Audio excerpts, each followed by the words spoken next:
예, 교회에 유아 세례 받는 친구들이 계속 있는 게 얼마나 기쁘고 좋은지 모르겠습니다.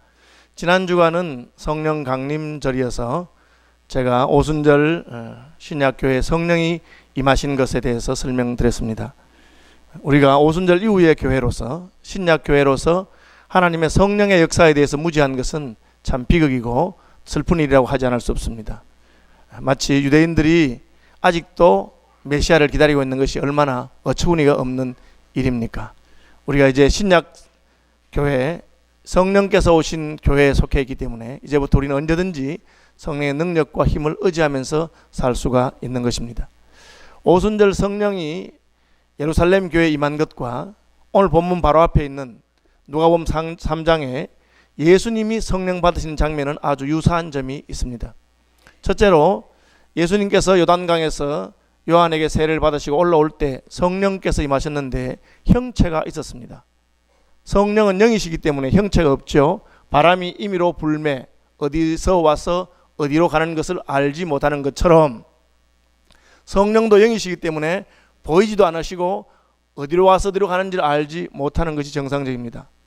성령 받은 사람이 스스로 알 수 있습니다. 내가 알고 하나님이 알지만 남은 잘 알 수 없는데, 예수님이 성령을 받으실 때는 성령이 비둘기의 모양으로 임하셨기 때문에 모든 사람들이 다 알게 되었습니다.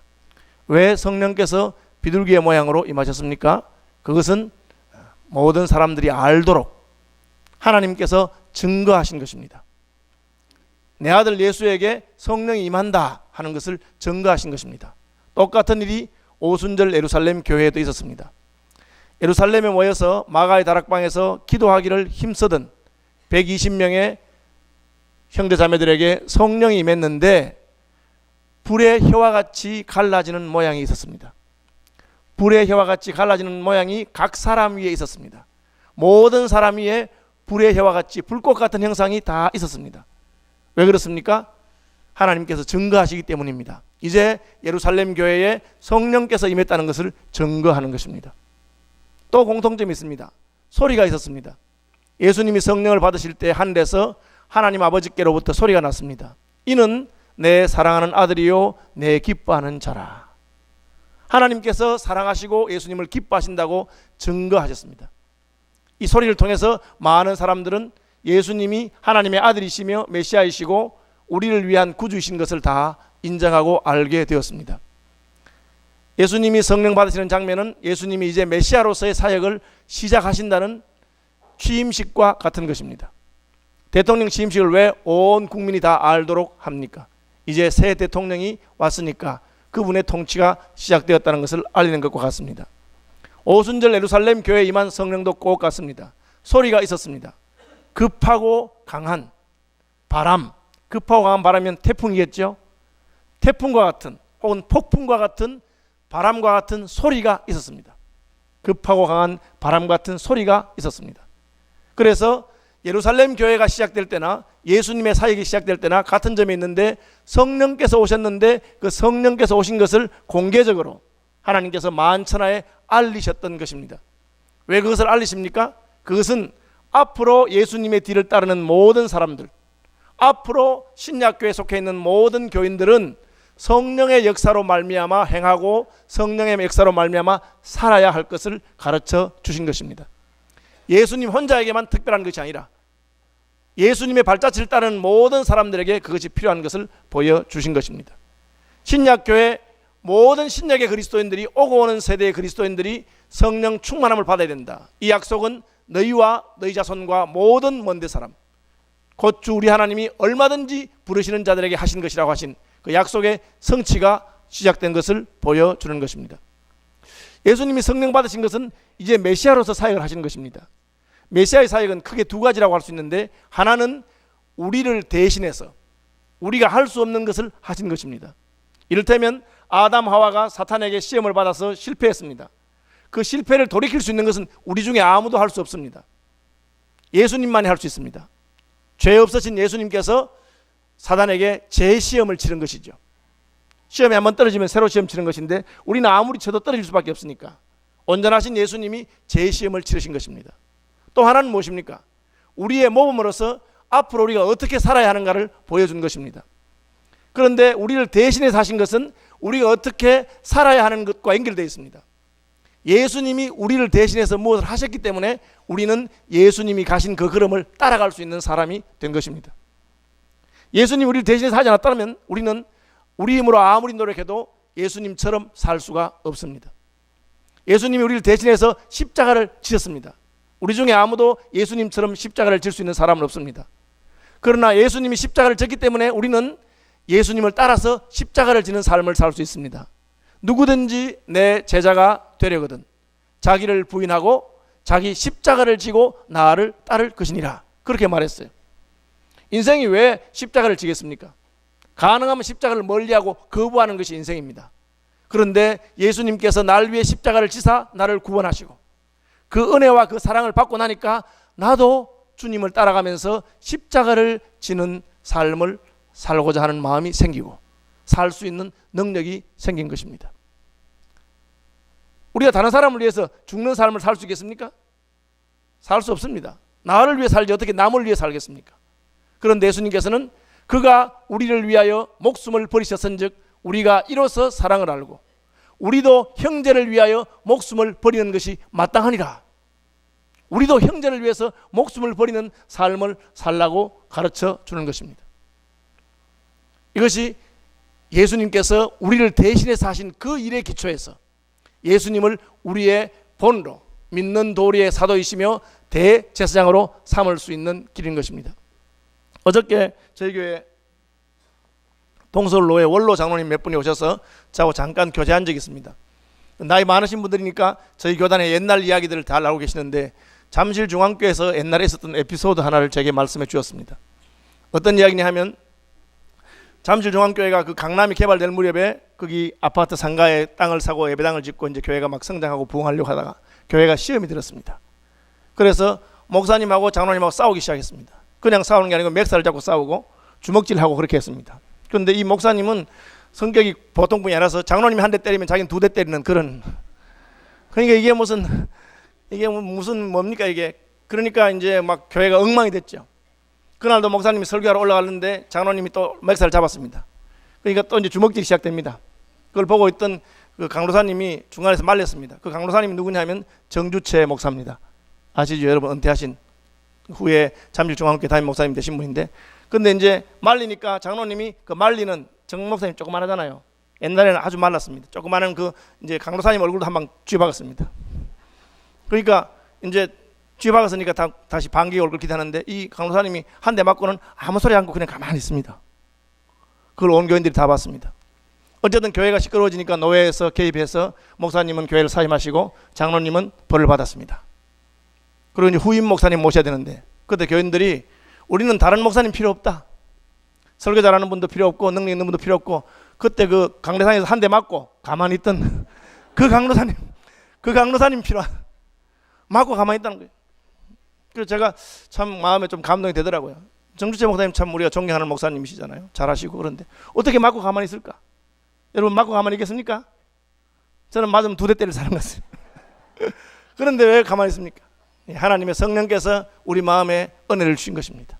그러니까 참 억울하게 맞을 수도 있고 기분 나쁘게 맞을 수 있는데도 가만히 있는 것입니다.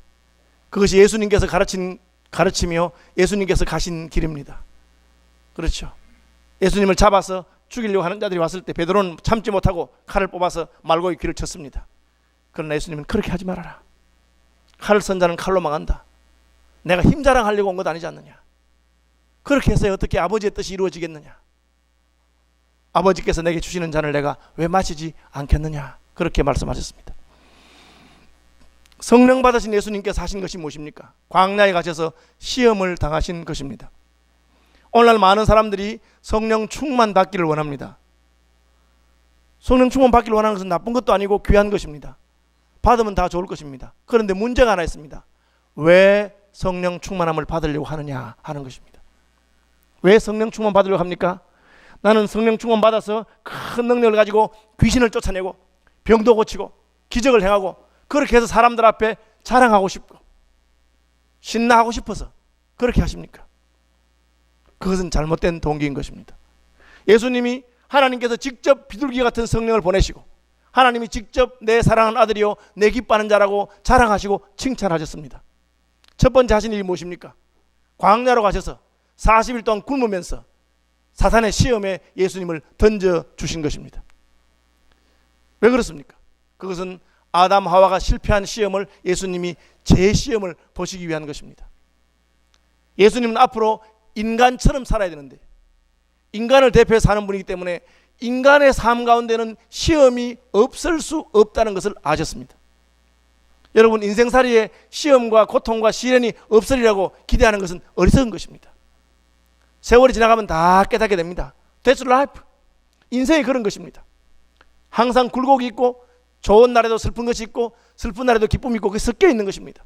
하나님이 그렇게 말씀했어요. 더위와 추위가 쉬지 아니하며 심음과 거둠이 그치지 아니하고 계절이 왔다 갔다 할 것이다. 노아 홍수 이후에 인생들은 그렇게 살아갈 것이라고 말씀한 것입니다. 그러므로 예수님은 성령 충만함을 받자마자 인생이 가는 그 자리로 가신 것입니다.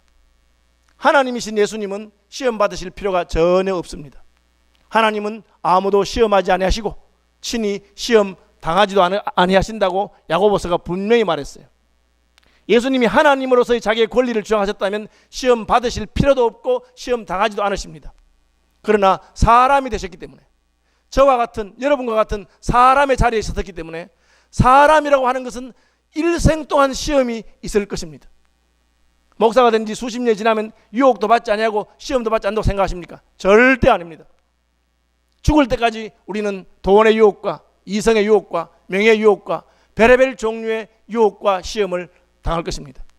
그래서 예수님이 그렇게 시험 받으러 가신 것입니다. 여러분, 시험 당할 때 너무 낙심하지 마십시오. 하나님께서 우리가 이길만 하니까 시험을 주신다, 그렇게 생각하시면 좋겠습니다. 우리가 할 수 없는 건 누가 하십니까? 예수님이 대신 다 하실 것입니다. 예수님 대신하십니다. 그러나 우리가 예수님 믿는 사람이 되어서 예수님을 따르는 자가 되면 우리에게도 반드시 시험이 있습니다. 십자가를 누가 지십니까? 예수님이 지시는 것입니다. 그런데 예수님께서는 예수님을 믿고 따르는 제자들에게는 누구든지 내 제자가 되려거든 자기를 부인하고 자기 십자가를 지고 나를 쫓을 것이니라, 그렇게 말씀하신 것입니다. 처음 예수 믿은 사람에게 십자가를 지라고 한 것 아닙니다. 3년 동안 주님을 따르는 자에게 이제 너희가 나를 따르는 자가 되었으니 십자가를 너희도 같이 질 수 없겠느냐. 예수님이 십자가를 지기 전에 기도하시면서 다른 제자들이 아니라 가장 믿었던 3명의 제자들을 데리고 와서 1시간 동안이라도 나와 함께 기도해 주면 안 되겠느냐, 그렇게 하신 것입니다. 여러분, 하나님 우리를 신뢰할 때는 하나님께서는 예수님이 당하신 그 고난에 동참하게 하는 것입니다. 사도 바울은 그리스도 예수의 남은 고난을 그의 몸된 교회를 위해서 내 육체에 채운다, 그렇게 말씀하셨습니다.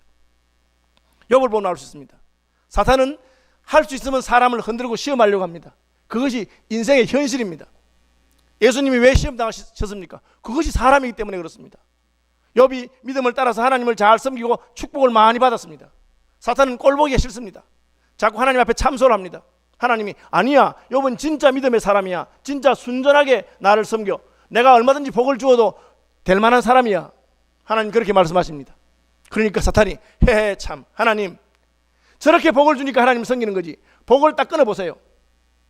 하나님이 그를 사랑하시는 보호와 축복을 끊으면 금방 욕하고 돌아설 겁니다.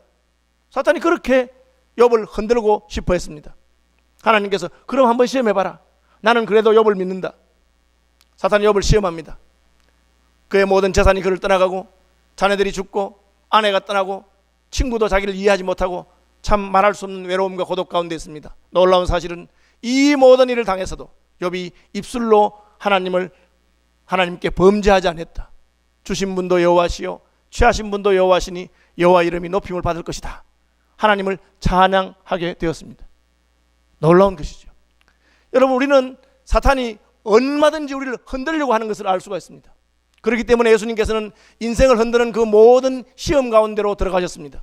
히브리서는 그는 우리의 연약함을 경험해보지 못한 분이 아니다. 옛날 개혁성경은 우리의 연약함을 체휼하지 않는 분이 아니다, 우리의 연약함을 몸소 체험해보신 분이기 때문에 우리의 연약함을 안다, 그렇게 말했습니다.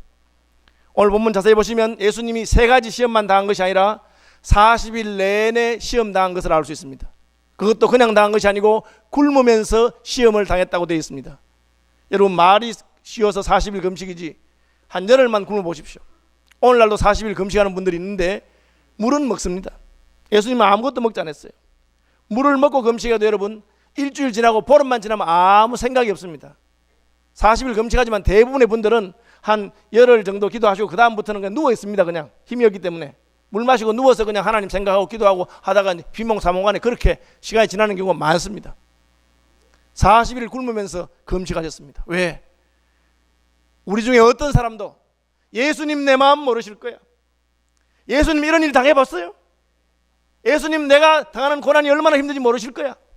그런 말 하지 않도록 우리의 모든 연약함을 경험해 보시기로 작정하신 것입니다. 그래서 40일 동안 성령에게 이끌리시며 마귀에게 시험을 받으시더라. 40일 내내 온갖 종류의 시험을 다 받으셨습니다.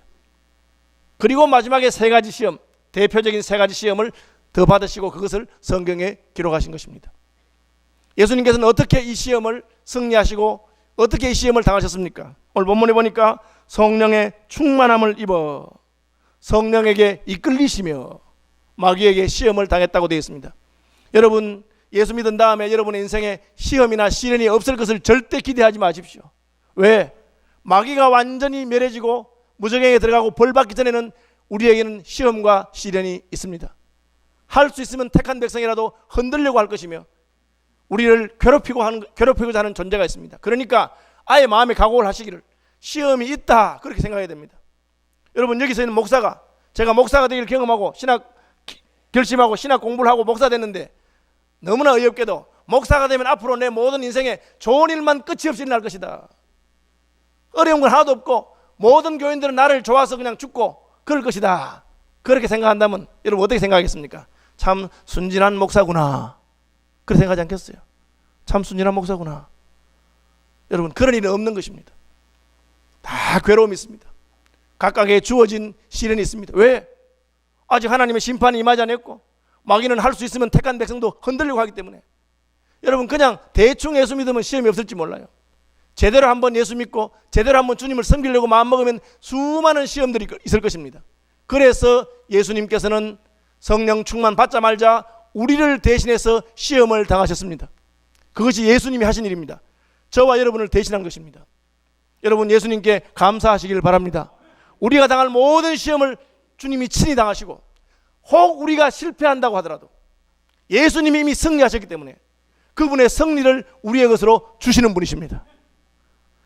그러나 예수님은 우리를 대신해서 사역하실 뿐 아니라 우리의 모델로서 사역하시는 분입니다.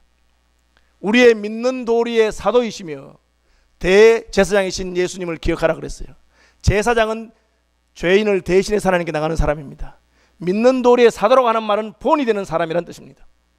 예수님 우리를 대신해서 십자가를 지시고 우리를 대신해서 시험을 당하셨지만 또한 우리가 어떻게 시험을 이길 수 있을지, 우리가 어떻게 십자가를 지고 갈 수 있을지를 친히 보여주신 분이기도 합니다. 그러므로 우리는 예수님께서 하신 승리, 우리를 대신하신 것을 믿을 뿐 아니라 이제는 그 예수님께서 하신 그 삶의 발자취를 따라갈 수가 있습니다. 왜요? 예수님이 승리하셨기 때문에 담대히 우리도 그 길을 갈 수 있는 것입니다. 여러분, 처음 하는 게 제일 힘든 거예요. 처음 하는 게 그게 첫 열매라고 하신 것입니다. 처음 한 사람이 가서 길을 열어놓으면 그 다음에는 따라갈 수 있는 것입니다. 예수님께서 휘장 가운데로 길을 여시고 마귀의 모든 시험 가운데 승리하시는 길을 여신 것입니다. 그러므로 우리는 마귀가 어떻게 우리를 흔들더라도 어떤 시련이 우리를 괴롭히라도 그 시련이 우리를 흔들 수 없다는 것을 확실히 붙드시기를 바랍니다. 이미 예수님이 승리하셨기 때문에 그 승리를 따라가면 되는 것입니다. 그럼 예수님께서는 어떻게 승리하셨습니까? 조금 전에 말씀드린 것처럼 성령의 충만함을 받고 성령의 이끌리심을 받았습니다. 성부 하나님과 성자 하나님과 성령 하나님은 삼위일체이기 때문에 우리가 한 하나님이라고 믿지만 이 세 분에는 위격의 차이가 있습니다. 성부 하나님이 가장 존중을 받으실 분이고 성자 예수님이 2위시고 성령 하나님이 3위십니다. 굳이 따지자면 성령 하나님보다 성자 하나님이 높으신 분입니다. 왜 성자 하나님께서 성령 하나님의 도움을 받으십니까? 그것은 저와 여러분들을 위한 것입니다. 우리가 시험 당할 때 어떻게 이길 수 있느냐? 성령의 도움을 받아서 이길 수 있는 것을 기억하시기를 바랍니다.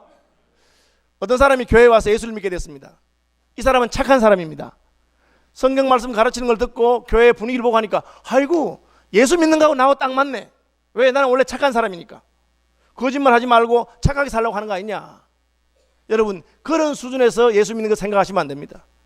예수 믿는 것은 내가 도덕적으로 착하고 원래 성품이 온순해서 그렇게 사는 것을 말하지 않습니다. 나는 성실하고 맡은 일을 책임감 있는 열심히 하는 사람입니다. 교회 와서도 성실하게 열심히 내가 맡은 일 잘하니까 모든 교인들이 다 좋아합니다. 여러분, 예수 믿는 것은 그런 수준을 말하는 것이 아닙니다. 예수 믿는 것은 내가 할 수 없는 하나님이 기대하는 수준까지 나가는 것입니다. 그러므로 나의 본성적인 성실함이나 착함이나 열심이나 그것을 하는 것이 아니고 성령께서 우리 속에 들어오셔서 우리를 대신해서 살 때 가능한 것입니다. 여러분, 성실한 사람도요, 착한 사람도요, 계속해서 옆에서 괴롭히고 끌으면 나중에 나옵니다. 이게 보자 하니까 사람을 뭐로 하는 거야 지금. 참자 하니까 그냥 뭐 나를 참나무로 하나 이러면서 탁 들고 일어난 거죠. 그렇죠. 여러분, 내가 하는 것이 아닙니다. 내가 아니라 내 속에서 성령께서 나를 붙드시고 강권하기 때문에 사는 것이 그리스도인의 삶입니다. 그래서 모든 종류의 시험을 다 당해도 흔들리지 않습니다. 왜? 내가 감당하는 것이 아니고 성령께서 감당하시기 때문에 그렇습니다. 여러분, 이것을 꼭 붙드시길 바랍니다. 성령으로 말미암아 내가 이기는 것입니다. 내가 싸우는 것이 아닙니다. 내 속에 예수께서 사시고 내 속에 성령의 기름 부음이 있어서 그분의 기름 부음을 따라 가는 것입니다. 기도하시기 바랍니다. 하나님, 주의 성령으로 나를 충만하게 해주셔서 내가 내 힘으로 수고하고 봉사하는 것이 아니라 성령으로 섬기고 성령으로 봉사하고 성령으로 살아가게 하여 주옵소서. 왜 이게 중요합니까? 내 힘으로 하면 아무리 잘해도 교만해집니다. 내가 이 교회를 위해서 어떤 걸 했는데, 내가 우리 교회에서 제일 수고하는데 그 생각이 나는 것이 인생입니다. 성공하면 교만해지고 실패하면 좌절하고 낭망합니다. 그러나 하나님의 성령이 오시면 성공하면 오히려 겸손해지고 하나님께 영광을 돌립니다. 제가 한 것이 아닙니다. 저는 아무것도 아닙니다. 하나님께서 하신 것입니다. 전에 장기래 박사님, 보건병원 세웠던 장기래 박사님이 TV에서 인터뷰를 하는데 그 좌담 프로그램 하는데 이게 너무 다르니까 말이 안 돼. 보통 이야기하면 자기 자랑하고 해야 되는데 장 박사님 그런 게 하나도 없어. 그야말로 하나님께만 영광을 돌리고 하니까 어떻게 하셨습니까 하면 뭐 그냥 드라마틱한 자기 자랑이 나와야 되는데 전혀 그런 게 없어요. 저는 참 하나님의 사람이 다르다고 생각했습니다. 하나님의 사람의 특징이 무엇입니까? 성령께서 하셨기 때문에 그 사람을 보면 어머나, 나도 하나님의 성령의 도우심이 있으면 그렇게 될 수 있겠구나. 여러분이 간증을 했는데 그 간증을 듣고 다른 사람이 아이고 참 저분은 특별한 분인데 나는 안 되겠구나. 잘못 간증한 것입니다. 저 사람이나 나 똑같은 사람인데 하나님께서 역사하시니까 이렇게 되는구나. 그것이 성령이 나타나는 바입니다. 저와 여러분의 삶을 통해서 하나님의 성령의 역사가 있게 되기를 바랍니다. 예수님께서는 우리를 대신해서 시험 받으셨을 뿐 아니라 우리의 본으로서 어떻게 마귀의 유혹과 시험에 이길 수 있는가를 보여주셨습니다. 그것은 성령의 인도를 받는 것입니다. 베드로야, 내가 젊어서는 스스로 띠띠우고 내가 원하는 곳으로 다녔지만 이제후로는 다른 사람이 너를 띠띠우리니 원치 아니하는 곳으로 가게 될 것이다. 그렇게 말했어요. 이것이 성령 충만한 삶을 말합니다. 결국 베드로는 거꾸로 십자가에 못 박혀 죽었다고 교회 사가들은 전하고 있습니다. 자기 힘으로 한 것이 아닙니다. 하나님의 은혜가 그렇게 하는 것이죠. 저희 어머님 친구 가운데 40일 금식을 3번 하신 분이 있습니다. 제가 너무 신기해서 아니 어떻게 40일 금식을 3번이나 하시냐고. 더구나 마지막 3번째 금식할 때는요, 집에서 기도원에 사신 게 아니고 집에서 살면서 밥 하면서 금식하셨어요. 여러분 금식해 보신 분 아는데 코에 음식 냄새가 들어가면 금식 못합니다. 그래서 금식하실 때는 뭐 보름 이상 한 달 40일 할 때는 저기 깊은 산에 있는 기도원에 들어가서 그야말로 맑은 공기 마시고 물만 먹고 그렇게 금식하는 겁니다. 그래도 물 마시죠. 근데 그분이 제게 말하더라고요. 권 목사님, 내 힘으로 어떻게 금식하겠어요? 제가 하고 싶어 한 것도 아니고 하나님 시키니까 하는 거지. 그런데 하나도 안 힘들어요. 그러시더라고요. 저 굉장히 놀랐어요. 힘드실 건데 하나도 안 힘들대. 왜 제가 힘든지 아냐면 제 친구 중에 2번 금식한 친구 있거든요. 한 번 40일 금식하고 2번째 금식하다가 20일 만에 뻗었잖아요. 그래가지고 병원에 실려가서 할 수 없이 그냥 금식 취소했죠. 깡으로 되는 게 아닙니다. 그런데 하나님이 내게 은혜를 주시니까 전혀 힘들지 않고 내가 음식을 하면서 해도 괜찮다는 거예요. 누구 자랑이 나오겠습니까? 하나님의 영광이 드러나는 것입니다. 목사님, 제가 한 것 아니에요. 제가 하고 싶어 한 것도 아니고 하나님께서 아마 특별히 제게 기도시킬 일이 있어서 제게 시킨 모양인데 하면서 제가 더 은혜 받고 더 힘이 나고 좋습니다. 여러분, 하나님의 성령 안에서 행하는 분들이 되시길 바랍니다. 그러면 성령의 능력도 경험하고 표적도 경험하고 남들이 이해할 수 없는 놀라운 것이 있을 것입니다. 그리고 여러분이 성령으로 말미암아 하게 되면 다른 모든 사람들에게 위로와 격려가 됩니다. 어머나, 나도 할 수 있겠구나. 하나님이 하시는 것이기 때문에 그렇습니다. 예수님 마귀의 시험을 어떻게 이기십니까? 말씀을 인용하는 것을 보게 됩니다. 마귀가 시험할 때마다 사람이 떡으로만 사는 것이 아니요 하나님의 입에서 나오는 모든 말씀으로 산다. 주 너희 하나님을 시험하지 말라 하셨느니라. 그렇게 다 말씀하십니다. 그죠? 주 너희 하나님께 경배하고 다만 그를 섬기라고 하였느니라. 신명기의 말씀을 인용하게 되는데 하나님의 성령께서 우리를 인도하실 때 특징이 무엇이냐? 하나님의 말씀을 깨닫게 해주십니다. 예수님께서 내가 가면 아버지께로부터 또 다른 보혜사가 오실 터인데 그가 너희를 모든 진리 가운데로 인도하실 것이요 내가 너희에게 가르친 모든 것을 생각나게 하실 것이라고 말했습니다. 하나님의 성령의 특징이 무엇이냐? 하나님의 말씀을 깨닫게 해주는 것입니다. 여러분, 성령의 충만함을 사모하시길 바랍니다. 그러면 인생 살아가다가 여러분이 하나님께 물어볼 때마다 하나님의 말씀을 깨닫게 해주십니다. 어머나, 지금 이 형편이 성경에서 바로 누구의 형편과 같구나. 그러면 그 말씀의 깨달음을 통해서 내가 살 힘을 얻게 되는 것입니다. 성령께서는 하나님의 말씀을 우리에게 가르쳐 주시는 분입니다. 그러니까 성령 충만함 받게 되면 하나님 말씀이 점점 재미있어집니다. 그래서 성경을 보면 재미가 있어요. 설교를 들으면 재미가 있어요. 우리가 성령 충만함에서 멀어지면 어떻게 됩니까? 점점 잠이 오기 시작합니다. 설교가 재미없고 성경 공부가 재미가 없고 하나님 말씀 듣는 게 귀찮아집니다. 마음에 교만함이 가득해서 다 아는 소리라고 하는 생각이 듭니다. 그 말이지 별말이 있겠느냐, 그렇게 생각이 듭니다. 그런데 성령 충만하게 되면 하나님 말씀 들을 때마다 새롭고 신기하고 놀랍습니다. 마지막으로 예수님께서 어떻게 말씀을 적용했습니까? 자기 자신에게 적용했습니다. 사람이 떡으로만 살 것이 아니라 돌로 떡을 만들어 먹으라고 마귀가 유혹합니다. 마귀를 보고 한 말이 아닙니다. 많은 사람들은 하나님 말씀을 상대방에게 적용하는데 예수님은 자기 자신에게 적용했어요. 마귀는 먹는 것이 필요 없는 존재예요. 예수님이 자기 자신에게 나는 떡보다는 하나님의 말씀으로 살겠다. 40일을 굶은 다음에도 그렇게 말씀하셨습니다. 성령 충만하지 않고는 나올 수 없는 말입니다. 여러분, 돈도 좋고 먹는 것도 좋고 다 좋지만 하나님의 말씀을 더욱 귀하게 생각하시길 바랍니다. 그 말씀을 여러분에게 적용하세요. 설교 잘 듣고 다른 사람에게 적용하는 사람이 있습니다. 설교 잘 듣고 집에 가서 부부싸움하는 분들이 있어요. 왜? 오늘 목사님 말씀도 못 들었나? 제발 그렇게 좀 하지 마세요. 설교 듣고는 집에 가서 그냥 남편 보고 아내 보고 오늘 목사님 말씀도 못 들었나? 딱 당신 보고 하는 말인데 정신 차리라고 그렇게 해요. 그것은 성령께서 하시는 역사가 아닙니다. 성령께서는 하나님 말씀을 들을 때 그 말씀에 찔려서 형제들아 우리가 어찌할꼬 내가 어떻게 하면 좋을까? 그 말씀을 자기에게 적용하는 것입니다. 예수님 그렇게 하셨습니다. 주 너희 하나님께 경배하고 다만 그를 섬기라. 자기 자신에게 적용한 거예요. 나는 하나님만 경배할 것이다. 주 너희 하나님을 시험하지 말아라. 뛰어내려보라 했는데 나는 그렇게 하지 않겠다. 여러분, 하나님을 시험하지 마십시오. 인생살이가 마음대로 안 된다고 하나님 어떻게 이러실 수가 있어요? 하나님이 계신다면 내게 이럴 수 있어요? 그렇게 말하지 마십시오. 우리는 하나님이 살아계신 것을 믿습니다. 나 하나님을 시험하지 않습니다. 하나님을 신뢰합니다.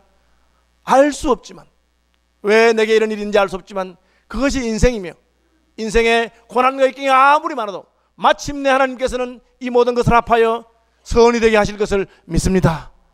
하나님께서 이것을 통해서 나를 더욱 정금같이 단련할 것을 믿습니다. 그렇게 고백하시기 바랍니다. 여러분, 인생살이에 반드시 시험이 있습니다. 우리를 앞서가신 예수님께서 그 모든 시험을 승리하신 것을 기뻐하고 감사합시다. 예수님이 승리했기 때문에 우리도 승리할 수 있는 길이 열렸습니다. 예수님이 하신 대로 따라가면 되는 것입니다. 하다가 안 되면 주님께 맡기십시오. 혹 우리가 실패해도 주님이 승리하신 그 승리는 우리의 것입니다. 주님께서는 이미 승리하시고 우리도 그 승리의 발자취를 따라가기를 원하십니다. 어떻게? 성령으로. 어떻게? 말씀으로. 어떻게? 그 말씀 우리의 삶에 적용함으로 승리하는 저와 여러분이 되기를 바랍니다. 찬송하겠습니다.